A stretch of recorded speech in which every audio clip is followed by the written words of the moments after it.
হরিশোরা আদিবাসী পাড়ায় কুসংস্কার দূর করতে গ্রামে এলেন থানার ওসি। কুসংস্কার দূর করতে ময়ূরেশ্বরী হরিশোরা আদিবাসী পাড়ায় সচেতনতামূলক শিবির আয়োজন করা হলো রবিবার বৈকাল 4টা থেকে সন্ধ্যা 6টা পর্যন্ত।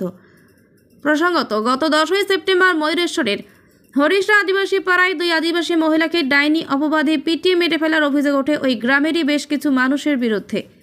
আর ঠিক তারপর প্রমাণ লোপাটের চেষ্টায় ওই দুই আদিবাসী মহিলার মৃতদেহ গ্রামেরই পাশে কাদরের জলে ফেলে দেওয়া হয় বলে অভিযোগ।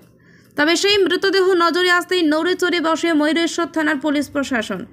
এই ঘটনার জেরে গত 14 ও 15 সেপ্টেম্বর হরিশোরা গ্রাম থেকে 21 জন অভিযুক্তকে আটক করে রামপুরহাট আদালতে পাঠায় ময়ূরেশ্বর থানার পুলিশ।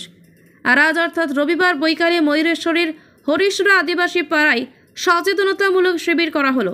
আজকের এই কর্মসূচিতে উপস্থিত ছিলেন ময়ূরেশ্বর থানার ওসি অনিল কুমার, ভারত জাকাত মাঝি পরগনা মহলে জেলা সভাপতি খোকা সোরেন, সংগঠনের ময়ূরেশ্বর 2 নম্বর ব্লক সভাপতি কবিরাজ হেমরম সহ একাধিক আদিবাসী সংগঠনের সদস্যরা।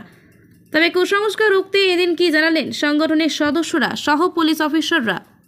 এটা মানুষ এখনো কুসংস্কার এবং অন্ধবিশ্বাস থেকে বেরোতে পারেনি, তার জন্যই এই জনস্বার্থ এই আপনার এই শিবিরটার আয়োজন। এই শিবিরে প্রত্যেকের নিজস্ব একটু মতামত ধ্যান ধারণা প্রত্যেকের আছে এবং বোঝার ক্ষমতা আছে। আমি যে কাজটা করছি সেই কাজটা ভালো কি খারাপ এটা আমার নিজেরই বোঝা উচিত। একজনকে কোনো দোষী দিলে, দোষ দিয়ে তাকে মারলে তার দোষটাকে দেখতে হবে যে কী জন্য আমি তাকে মারছি।